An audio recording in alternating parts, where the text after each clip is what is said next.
Magandang araw mga mag-aaral. Maaari bang tumayo muna ang lahat para sa ating panalangin? Ginoo, maaari mo bang umpisahan? Bago tayo dumako sa ating formal na talakayan, narito ang ating layunin.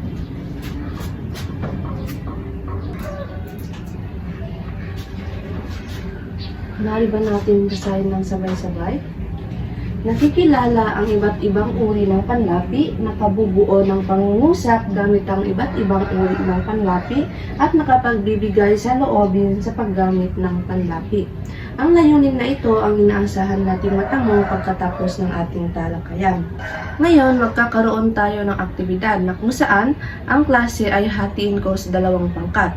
Ito ang magsisilbing pangkat 1, ito naman ang magsisilbing pangkat 2. Ang bawat pangkat ay pipili ng isang miyembro at pumunta sa harapan upang iarte ang kanilang napiling salita sa loob ng isang kahon.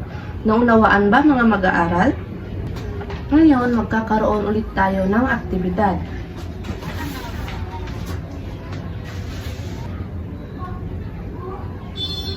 Ang ating panuto ay tukuyin ang kaibahan ng salita mula sa hanay A at hanay B.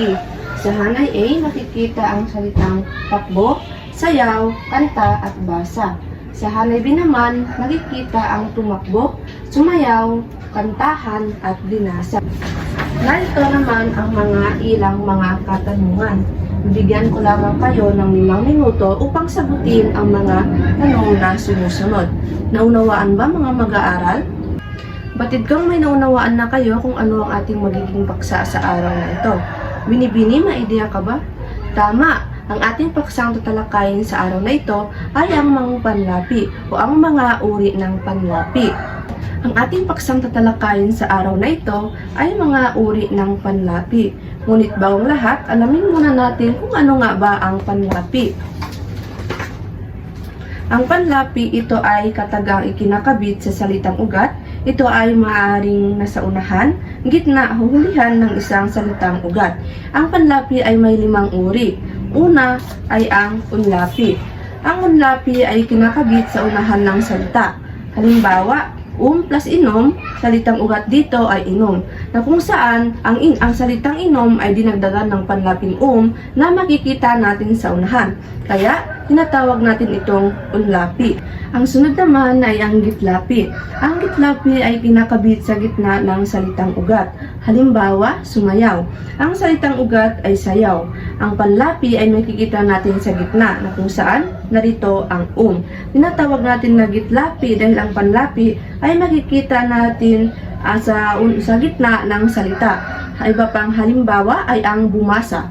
Makikita natin ang panlapi sa gitna ng salita at tinatawag natin itong gitlapi. Ang pangatlo naman ay ang hulapi. Ang hulapi, ito ay kinakabit sa hulihan ng salita. Halimbawa, kantahan.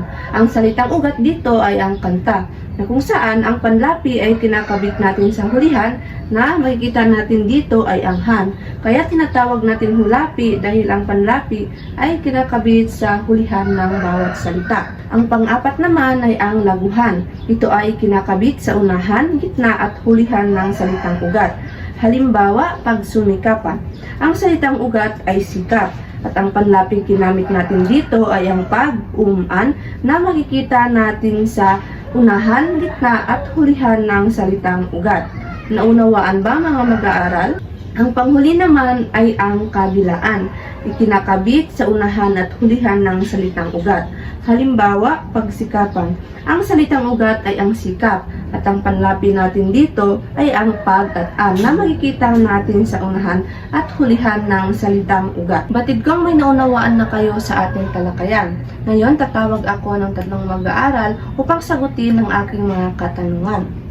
Unang tanong, base sa ating talakayan, ano kaya ang kahulugan ng panlapi? Pangalawang tanong, ano ang napansin niyo sa mga salitang dinagdag?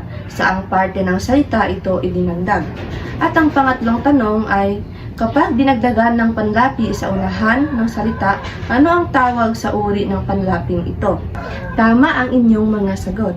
Mga mag-aaral, maaari ba natin bigyan ng 3 bagsak ang inyong mga kaklase? 1, 2, 3. Ngayon, magkakaroon ulit tayo ng aktibidad na kung saan Hatiin ko kayo sa dalawang pangkat. Ito ang magsisilbing pangkat 1, ito naman ang magsisilbing pangkat 2. Narito ang ating panuto.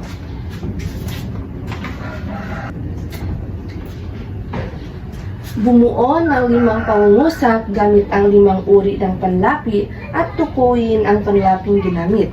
Pagkatapos ninyong gawin yan, pumili ng isang miyembro sa bawat grupo at pumunta sa harapan upang ibahagi ang kanilang gawain.